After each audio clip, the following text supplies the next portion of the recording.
Yo, yo, yo, what's up, party people? Welcome to another episode of Thrive and Dive, thriving in life as we dive into deeper conversations. And in today's episode, I want to take you through my top 5 books I've read this school year. We are in summer, and I kind of track my years based on the school year, not the actual calendar year. So to me, I'm about to start a new year. Since I've been a teacher, that's kind of how my mind worked. And now that I work in youth ministry, my schedule's still kind of tailored to the school year. So as we finish up this school year, I want to go ahead and present to you the top 5 books that I've read. So my goal is to try to read 12 books in a year, 1 per month. It doesn't mean I do 1 book per month, but hopefully by the end of the year, I have 12 books read. I think this year I only got to 10, right? So I'm impressed by those who can read a lot more than 12 books in a year. Good for you, power to you. So my hope in this episode is that you can see some resources that could help you in your learning. I find it helpful when people I trust recommend books to me. So hopefully you trust me, even if I don't know you, and I'm a credible voice to you. And what I want to do is just give what's been given to me to you. I want to be a good steward of the resources I've been given and give it to you, because there's a lot of bad books out there. There's a lot of books that's not worth our time. So I want to give you my top 5 books that I read this year, and I want to do 3 things with each of these 5 books. So I want to first tell you how I came across it, how it was recommended to me. 2, I want to share who would benefit most from reading this book, because as you guys know, there's so much information out there and not all information is the same when it comes to the relevance in your skill set. And the third thing, once you do recognize that this book is for you, I want to give a couple takeaways from the book that will hopefully excite you about the book, so that you will then in turn go and get the book for yourself. And I'm not going to summarize the whole book. You got to read it. I won't do it justice, right? So let's go through my top 5 books, starting with number 5 and working our way to number 1. So coming in 5th place, if we're doing a ranking here, all 5 books are awesome, but coming in 5th place would be the book, The 16 Undeniable Laws of Communication by John Maxwell. I came across this book listening to the Craig Groeschel Leadership Podcast. Craig Groeschel is a pastor and a great thought leader, and I started listening to his podcast this past year, and in one of his episodes, he had John Maxwell on, and they were talking about this book, The 16 Undeniable Laws of Communication. Who is this book for? Everybody who considers themselves a communicator, teacher, pastor, CEO that's got to give a lot of speeches, right? Really, I remember from my public speaking class in college at Warner University, shout out to that class, that everybody will participate in public speaking at some point in their life, right? Whether it's a best man speech at a wedding or you're giving a presentation of something that you've come up with. So this book really is for everybody. If you're a communicator, right? Even how you communicate with your friends and family, these principles can be relevant to you. But specifically though, if you do communicate a lot in your work. So the 16 Undeniable Laws of Communication, such a good read. Let me go ahead and just present a couple things from this book that I think is worthy of mentioning. The first is John Maxwell's filing system. In this book, and actually in a lot of his books, he talks about this filing system where when you read content, package it in a way that you can retrieve it later, right? If you're anything like me, I read stuff and I forget it so stinking fast. It's a flaw of the human condition. For those of you who have photographic memories or can remember things super easily, I am jealous of you, because that is not the case for me. So John Maxwell recommends for all us lowlifers, right, which aren't the elite that can remember things, to jot things down in the front cover of the book in ways that you'll remember it, including the page number, and then record those things into a computer. So I've started actually doing it this year, where anything that I find helpful in a book, I actually scan the pages with my Notes app on my iPhone, and I file it away into my folder in my Documents tab. And then I head the folder, I don't know, self-awareness or purpose or mission, and then I dump it in there. so that one, I have a kind of a roadmap at the front cover of the book of what were the best things that were important to me, because not everything is relevant to you at the time, right? Some things could hit different depending on the season you're in, right? So I have an easy retrieval way that I can go into the book. And then if I want to go even more in depth, I can either read it from the book, or if you're like me, we don't carry our libraries with us wherever we go, but usually we have our laptops or phones, we can quickly pull it up, the document where that information was found. And I've already found it being useful for my preaching and teaching. Being able to retrieve information is so critical, so important. A second big takeaway I have from John Maxwell's book is the idea that when you're a communicator, you need to care more about what the audience thinks than what you think.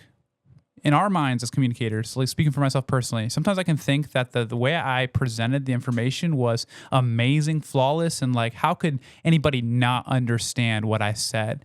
But we can't be looking at the information we communicate through our lenses, right? We have a personal bias towards the information that we're going to present. And we need to get in the shoes of the listeners, right? So John Maxwell talks constantly about bridge building, being relatable, being able to connect with the audience. And if you can't do that, you need to change up your style of speaking or the way you're presenting the information. There's a funny quote in it.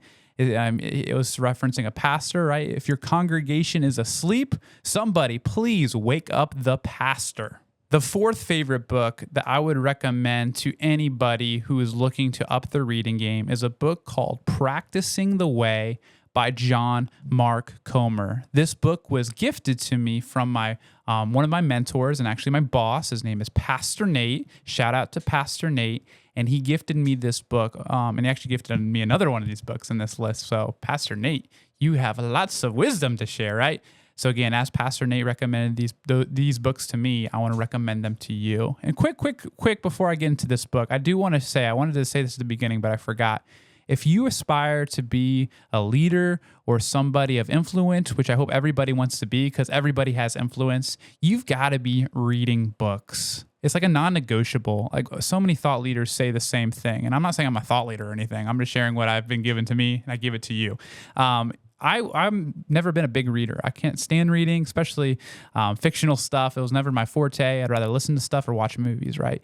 But I've learned that, man, if I'm going to grow and excel in what God has entrusted to me, I've got to be a reader, right? So I meant to say that at the beginning. And so that's one of the heartbeats behind why I'm sharing these resources with you, because I'm encouraging you, I'm imploring you, become a reader. You don't have to be reading a book a week or a book a day or anything like that, but at least something. Right. So anyway, second book I recommend, fourth in my list, if we're ranking it, is John Mark Comer's book, Practicing the Way. Shout out to Pastor Nate. Who is this book for? Anybody who considers themselves a disciple of Christ, right? If that's you, you have a relationship with God and you consider yourself a Christian, this book is for you, right? I would even say it's for those who don't have a relationship with Jesus. Maybe you'll start one after reading this book. And there's so many good takeaways from this book. It just really has pushed me to become more than a Christian, but more of a disciple, right? Someone who follows closely under the teachings of Jesus.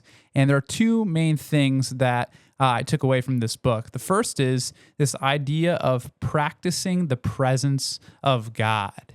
And it's this idea of contemplation and meditation when you spend time with the Lord. Sometimes, if you're like me, I'm quick to read whatever passage I haven't assigned to me by myself, right? I'm reading through the book of Philippians, for example, right now. I want to just quickly read it, get it done, say my prayers, and move on with my day, right? And that kind of that speed of rushing through it is causing me and us to miss the presence of God. So he uses that phrase, practice the presence of God, process the things that have happened in your life. And actually, one of the other books I'm going to recommend talks a lot about this as well. So I kind of want to save my thoughts for that book. But just the idea of being contemplative and reflective throughout your day is so important. It increases your self-awareness. And if you don't contemplate, unprocessed experiences are wasted experiences, right? If you don't process through your experiences, then you most likely will not learn from the experience, right? So that's one thing he shared that I really enjoyed. And the second thing he shared that I really enjoyed is practicing the spiritual discipline of hospitality. And I'm like, man, that's so cool, right? Being hospitable, opening your home to people, inviting people over for meals, cooking meals. He talks a lot about how Jesus used meals as an instrument for discipleship. A lot of his discipleship happened around the dinner table. So that kind of been encouraging me and challenging me to, hey, invite more people over to my house, right? Get better at cooking meals. That's really been something I've been working on this whole year is get better at cooking, right? Because I go to Chick-fil-A way too much as I love the Lord's chicken, right? So be hospitable. Those are two takeaways I would give from the book, Practicing the Way. The third book I would recommend, coming in number 3, and I must confess, I actually haven't finished this book. I've only read the first half of this book, but the first half has impacted me so much. So I'm like, dude, I got to share this book. And I'm hoping the second half is just as good. If not, that's tragic, right? So that the third book I would recommend is The Self-Aware Leader by Terry Linhart. Discovering your blind spots to reach your ministry potential. How did I come across this book? No one really recommended it to me. I didn't hear about it from a podcast. I was actually just doing some research because, long story short, I'm finishing up my master's degree in organizational leadership, and I had to come up with a capstone assignment topic in the class that I'm in. And the topic I have chosen is the importance of self-awareness in leadership. So I was just going through Amazon, and I just put in books on self-awareness, and this, along with John Maxwell's book, Self-Awareness, came up as the top options. And I have never heard of Terry Linhart, but the foreword is by a guy named Carey Nieuwhof, who I have heard about. So if Carey Nieuwhof is a fan of this guy, again, establishing credibility, if Carey Nieuwhof can recommend this, then I'm all in. I will listen to Terry Linhart's words. And I'm so glad I have, because so many things he shares is so relevant to what I'm going through now as someone who's in ministry. And yeah, so good. I can't recommend this enough. Who is it for? Clearly for people that are in ministry. But again, I would even argue that it's for every believer in Christ. You and I have blind spots. Every human being has blind spots. You're not even if you're a Christian, right? And you've got to be aware of these blind spots, because if you operate out of your blind spots and you don't have people in your life speaking to you about your blind spots, you are kind of a wrecking ball. I'm not going to lie, right? If I operate out of my blind spots and I don't recognize, for example, here's just one example. I'm a very tense person. I'm competitive when it comes to things, not just athletically, but just in life in general. I want to succeed, right? And I know now, but maybe back a couple years ago, it wasn't as apparent how tense I am. But now that people have told me, James, you get really tense, that blind spot has now been revealed and it's out in the open. Now I can see, okay, now I get it, right? I'm coming across as very tense. To me, it feels like it's just normal. This is important, right? We got to be competitive, right? But to the outsider, it's not that important. So anyway, being self-aware is so important. But two things, I'll just go, since I'm on a roll with just sharing 2 things from each book, I'll be consistent with it. One, the things he talks about is how much your past affects your present. The experiences you went through as a child, the experiences you went through in high school is having repercussions of how you operate as an adult. That seems like kind of common sense, but I don't think we understand that as much as we should, right? That's why he talks so much about evaluating our past, right? This is why counseling is so important. I haven't personally been through counseling, but I've heard of people who have, and it's been such a joy. I mean, it's been hard talking about your past, but getting that out in the open and recognizing that this experience as a child is affecting you now as an adult is like new revelation, right? So assessing how you live in the past. I mean, even just for one example, he talks about, the people that you hung out with in high school are going to be the same types of people that you minister to primarily, right? So for me, I work in youth ministry. I'm probably going to be drawn to the students that had similar interests as my high school friends, right? And there's nothing necessarily wrong with that, right? We're all about, when it comes to discipleship, connecting, finding common ground. But if I show favoritism to the students that were like me growing up, then I'm missing out on so many other students, because my personality, the way I'm wired, is only a fraction of the percentage of students that come to my youth group, right? So I need to recognize I have that bias to gravitate towards people that are like me, or like how I was in high school, and remove that bias, right?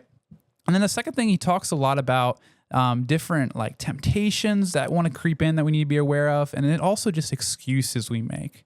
He spends a good section in the book talking about how we as leaders are prone to making excuses for our behavior instead of taking ownership for our shortcomings. And I know I do this as well, right? So I'm not saying just the people that I work with or the people that I've been under in my past or have this problem, because again, that's very, I need to look introspectively instead of just looking at the sawdust in someone else's eye when I have a plank of my own, right? But how easy it is to shift blame from myself and put it on other people. The technical term is called gaslighting, right? Where I manipulate the situation to where I'm not at fault. I'm not the primary one that's responsible. You are. You did something, right? Or my past made me do it, or my experiences made me do it. And how this self-pity party can be a rut that we get into that stops us from walking into our calling because we just can't get over our past experiences, right? So those are just kind of two little teasers of what the book talks about, but such a good book. Totally would recommend it. Moving on to my second favorite book that I read this year. It is the book called Ordering Your Private World by Gordon MacDonald. This is another book that my mentor and boss, Pastor Nate, recommended to me, or he gifted it to me even, right? I didn't have to pay for it. Like, this is awesome, right? And this book is actually very similar to Practicing the Way by John Mark Comer. I read them both kind of back to back, and it felt like I read the same thing twice a little bit, but it was good. It reaffirmed different things, right? So who's this book for? Again, anyone who considers themselves a Christian. Again, I would say for anybody, even if you don't consider yourself a Christian, but specifically a Christian, and specifically if you want to take care of your soul. Guys, our soul is the most precious thing that we own. Some people call it our heart. Some people call it our souls. I'm not talking about the organ heart, right? It's that center, homeostasis, spiritual center that directs how you live and how you feel and affects everything about your spiritual life and physical life, emotional life, romantic life, right? So if you want to take care of your soul, if you want to have good mental health, mental well-being, whatever, this book is for you. It is so good. I actually just want to read it every year because it just is filled with so many things. And a couple takeaways from the book. He talks about how our souls are like a garden, to use an illustration, right? And we have to cultivate our garden, right? I'm not into gardening, but I know people that are, and it's a tedious process. And if you're not willing to be diligent with the upkeep of your garden, it's gonna die, right? So similarly with our soul's a garden. If we're not being diligent to take care of it, then it's gonna die. I mean, not to be extreme, but it's gonna deteriorate, right? Your life is gonna be all over the place, right? And maybe you've been there, or you know people that are there where their life is just all over the place. They have nothing put together, and they're just constantly riding the roller coasters and ups and downs of life. And it's because they're not taking care of their soul, right? So he talks a lot about spiritual disciplines, practices that we need to do to make sure we're in tune with our the Holy Spirit and our soul. And man, there was so many things, but two things to kind of tease this out a little bit. He talks about Sabbathing. For those of you who don't know what a Sabbath is, it's the thing that God instituted on the seventh day during creation, where God rested. And while it's not a command in the New Testament, it was in the Old Testament, it is a practice that we should be a part of, right? I'd say it is a command. I don't have a New Testament reference, but it's this idea of you need to take a rest. You need to take a break, right? And stop thinking that you are, the center of the universe, and that if I take a rest, the whole world's going to fall apart. No, it's not. The only thing that's going to fall apart is you. And then everybody's going to have to suffer because of your lack of Sabbathing, right? So he talks about Sabbathing, not only taking that one day off, but also just taking blocks of time off during your day, right? When you are done with work, be done with work, right? I know a lot of us may work remotely, and now with technology, we can really work from anywhere. And if you don't have boundaries and you don't put the work away, you're not taking care of your soul, is what he's getting at. And it's just so good. And the second thing he shared from it is this idea of budgeting your time, right? He gets so practical, right? Sometimes we think, or I think, that the spiritual practices are kind of detached from pragmatism and just, natural things, and they're not, right? He talks about, man, if you are not an organized person and you don't have a calendar where you're scheduling things, your life is going to be dictated by the things of life, right? People are going to pull you in different directions because you're like, oh, I don't know what I'm doing tomorrow. Yeah, I'll do that. And then people who are above you will start making your schedule for you, right? But if you have your schedule figured out, you have your weeks planned out, you're able to say no to people respectfully, right? Like, no, I can't do that assignment because I'm already scheduled to do this on Thursday, right? take control of your calendar, take control of your life. I know I've been trying to work on that more. I don't like writing things down. I don't like filling out the calendar. I like trying to keep a mental checklist in my head. And it's just not practical, right? And my soul suffers for it, and then my family and my friends suffer for it as well. So Ordering Your Private World, cannot recommend this book enough. Take a read if you're looking for a book to read. And then last, but certainly not least, we have my favorite book. And it was kind of tough. Ordering Your Private World I thought it was going to be number one, but just thinking about it, this book is number one. And this book is called Beginner's Pluck by Liz Forkin Bohannon. This book is so stinking good. It's so good. I just want to read it again right now as we're talking here, right? How did I come across this book? Again, from Craig Groeschel's Leadership Podcast. He had Liz Forkin Bohannon on the podcast, and they were talking about her book, Beginner's Pluck. It says, build your life of purpose and impact now. And just to kind of define pluck for you, it means spirited and determined courage. So this book, I could talk about it for far too long, but it's Liz Forkin Bohannon. It's kind of a testimonial book of how she came to be the founder of Sesco's Designs, which is an apparel company that helps underprivileged women in Uganda. And she talks about how she built this business from scratch, and she was clawed tooth and nail to get where she is now. It was not given to her. It wasn't handed to her. She had to work so stinking hard to get where she's at now. It didn't just happen out of thin air. And there's so many good takeaways from it. But I think my favorite one that she shares is, I think the chapter is called Get Your Steps In. And in this chapter, she talks about how when you, as a young person, or even an older person, just trying to figure out your next steps in life, and she's a Christian and she's a business owner. It's more of a business book. It's not really a theological book. She's not in here quoting Bible verses and stuff like that. So it's really a kind of a secular book in a way. But she has a Christian worldview, which is nice to know. But all truth is God's truth anyway. Even if a non-Christian writes a good book, right? God can still use those principles. But anyway, she just talks about how get your steps in, right? As you are coming out of high school or college, or again, maybe you're in your 40s or something, you're trying to figure out the next season, right? Get your steps in is basically saying that just start doing something, right? If you're going to sit around and wait for the perfect dream or the perfect calling in the spiritual world to come upon you and God just delivers it from a dove to you on a Saturday evening, then you're going to be waiting a whole lot of time. Get your steps in and just go through some doors, right? You'll find out that some of those doors were not meant to be opened, right? Like, okay, and you live and you learn, right? The only waste of time you can do is doing nothing, right? If you go down a path and it ends up being kind of useless because you didn't end up going any further, I think of, for example, I tried out seminary at Reformed Theological Seminary. I did a semester, gave up $3,000 of my paycheck, right? And I decided not to do seminary anymore.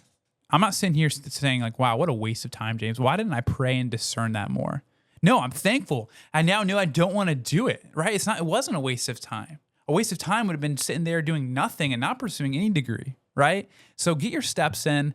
And then something else she says is good enough is good enough, especially when it comes to starting something new. If you're waiting to start something new until you've got it perfectly figured out and it's flawless, I think of this channel, guys. In all full transparency, right? This Thrive and Dive. Again, the Lord put it on my heart to create a channel where I can share information with anyone who's watching and steward the experiences and information I have and give it to you freely, because I want everybody thriving in life, right? That's my dream. That's my goal. And how do we do that? By diving into deeper conversations, right? Talking about the harder things, or just things that maybe are more boring, right? So that's my hope and my dream, is to share that with you guys, right? But I had to start somewhere, and I'm still figuring it out, right? The quality of my microphone, the quality of my video, the quality of this or that, or my speaking abilities, yada, yada, yada, yada. If I waited until it was perfect, I would have never gotten started. And I don't know if it'll ever be perfect, right? I'm not trained in videography and podcasting, right? Those are not my fortes. I studied biblical studies, and I was a teacher for the past 4 years, right? But she talks about good enough is good enough. Just get the ball rolling. Just get the product started. It doesn't need to be perfect, right? And we kind of are fearful that we don't want to put something out there that might make us look silly, or maybe we're afraid to fail. And she's talking about don't be afraid to fail. Failing is fine as long as you learn from it and move forward. But just get your steps in. Good enough is good enough. keep dreaming, keep pursuing. I want to meet this lady. Goodness gracious. Liz Forgan Bohannon, if I ever get the chance to meet you, I can't wait for that day, because honestly, you've inspired me so much by this book, Beginner's Pluck, and I cannot recommend it enough for you guys, you Thrive and Divers, anyone who's listening. Pick up this book, Beginner's Pluck, and just let it transform your heart through the work of the Holy Spirit, but also through the words of Liz Forgan Bohannon. Well, guys, those are the top 5 books that I read this year. Check them out and do your study, man. Get in books. It's so important that we are reading and continually being lifelong learners. So that's it for this episode of Thrive and Dive. Thrive and Dive exists to help you thrive in life as we dive into deeper conversations. Have a great rest of your day.